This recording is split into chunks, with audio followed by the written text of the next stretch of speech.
Hello दोस्तों, welcome to Constance mind. मैं हूं दीपक और यहाँ पर हम वैकेंसी की बात करेंगे। असिस्टेंट प्रोफेसर वैकेंसी 2022 जो कि सेंट्रल यूनिवर्सिटी से वैकेंसी आई हुई है। यहाँ पर प्रोफेसर, एसोसिएट प्रोफेसर तथा असिस्टेंट प्रोफेसर के अच्छे खासे पद हैं और किन किन सब्जेक्ट्स के लिए ये सीटें हैं वो आप देख सकते हैं। दोस्तों, यहाँ पर एलिजिबिलिटी क्या है कि जैसे आपके पास पीजी प्लस नेट है, ठीक है, तो आप एलिजिबल हैं। लेकिन आपके पास पीजी और पीएचडी है पर नेट नहीं है, तो आपको, अगर पीएचडी है तो नेट से एग्जेम्प्ट रखा जाएगा, ठीक है, मतलब नेट की ज़रूरत नहीं है, ठीक है ना। तो नेट वालों के लिए ये वैकेंसी है, आप समझ गए होंगे। बाकी आप देख सकते हैं वह सैलरी वगैरह क्या है। तो दोस्तों, पूरी डिटेल देखेंगे। चैनल पर नया है तो सब्सक्राइब करके बेल आइकन को प्रेस कर लीजिए और हम काम की ही बात करेंगे, मेन मेन पॉइंट। उसके बाद बाकी आप तो पढ़ ही सकते हैं।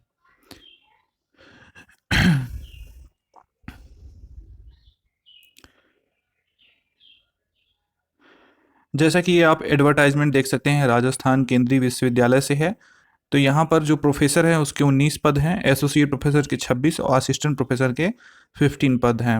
यहाँ पर जो भी एकेडमिक क्वालिफिकेशंस और एक्सपीरियंस, ये सब चीज़ें मैटर करता है, तो वो नीचे देखते हैं। सबसे पहले आप यहाँ पर ये देख लीजिए कि पे लेवल वगैरह क्या है। तो असिस्टेंट प्रोफेसर का लेवल 10 है और फीस एप्लीकेशन की देखेंगे तो 1500 रुपये है UR AWS OBC के लिए। और यहाँ पर कोई फीस नहीं है SC ST PWD कैटेगरी के लिए, ठीक है। लास्ट डेट एप्लीकेशन का आपका 11 अप्रैल 2022 है और लास्ट डेट आप submission of hard copy of application form ये 18 अप्रैल 2022 है, ठीक है। और कहाँ आप सबमिट करेंगे एप्लीकेशन को? For the post of department of, ये आपका एड्रेस दिया हुआ है, इसी पे आपको सेंड करना है हार्ड कॉपी, ठीक है। The candidate who have applied earlier, जो पहले अप्लाई किए हैं क्या कहते हैं प्रोफेसर और एसोसिएट प्रोफेसर के लिए यूनिवर्सिटी में, वो फिर से अप्लाई करेंगे, बस उनको फीस नहीं देना होगा, ठीक है, लेकिन उनको फिर से अप्लाई करना पड़ेगा। अब यहाँ पर सीटें की डिटेल्स वगैरह हैं। तो टोटल नंबर ऑफ पोस्ट सभी के लिए दिखाया जा रहा है, ठीक है, ये आप देख सकते हैं। फार्मेसी में टोटल 3 पोस्ट है, जिसमें कि प्रोफेसर की 1 है, एसोसिएट प्रोफेसर की वो 1 है, और कैटेगरी वाइज आप देख सकते हैं। और ये जो साइंस एंड फार्मेसी है, इसमें केमिस्ट्री का दिखा रहा है 3, फार्मेसी का 1 है, और इसी तरह से आप देख सकते हैं, ठीक है। तो इस तरह से आपकी सीटें रहेंगी और इसको पॉज करके ज़रूर देख लीजिएगा। उसके बाद यहाँ पर आता है मिनिमम एलिजिबिलिटी। तो मिनिमम एलिजिबिलिटी जो है यूजीसी की गाइडलाइन के अकॉर्डिंग है। तो जैसे डिटेल ऑफ प्रोफेसर का देखेंगे तो प्रोफेसर का जो number of post and reservation है वो एटमॉस्फेरिक साइंस में EWS का 1 पोस्ट है। बाकी इस तरह से आप देख सकते हैं। एलिजिबिलिटी क्या है कि यहाँ पर जो स्कॉलर है वो, उनके पास एक PhD डिग्री होना चाहिए, ये प्रोफेसर के लिए है, ठीक है। और आपके डिसिप्लिन में जो आपका रिलेवेंट डिसिप्लिन होगा, and publish work of high quality, actively engaged in research with evidence of publish work with minimum of 10 research publication, ठीक है, 10 रिसर्च पे पब्लिकेशन हो चाहिए। और एंड टोटल रिसर्च स्कोर आपका 120 होना चाहिए यूजीसी के रेगुलेशन के अकॉर्डिंग, तभी आप प्रोफेसर के लिए एलिजिबल हैं। और दूसरी कि a minimum of 10 year teaching experience in university college as assistant professor, associate professor या प्रोफेसर जो भी हो, और research experience at equivalent level. और इसके अलावा और करके है इन 2 एलिजिबिलिटी के अलावा कि इनके पास एक आउटस्टैंडिंग प्रोफेशनल PhD डिग्री हो आपके डिसिप्लिन में फ्रॉम एनी एकेडमिक इंस्टीट्यूशन, और जो कि उसके बाद है कि या जो भी स्लैश लग रहा है, या industry who has made significant contribution to the knowledge in the concern discipline supported by documentary evidence provided has 10 year experience, ये और करके है PhD 10 ईयर एक्सपीरियंस एंड किसी भी इंडस्ट्री में हो, तो ठीक है, ये माना जा रहा है। मतलब कहने का ये 10 ईयर टीचिंग एक्सपीरियंस होना चाहिए या किसी अदर इंडस्ट्री में 10 ईयर एक्सपीरियंस होना चाहिए PhD के साथ, ठीक है ना। और PhD में जो रिसर्च स्कोर है वो 120 होना चाहिए, ये एलिजिबिलिटी है।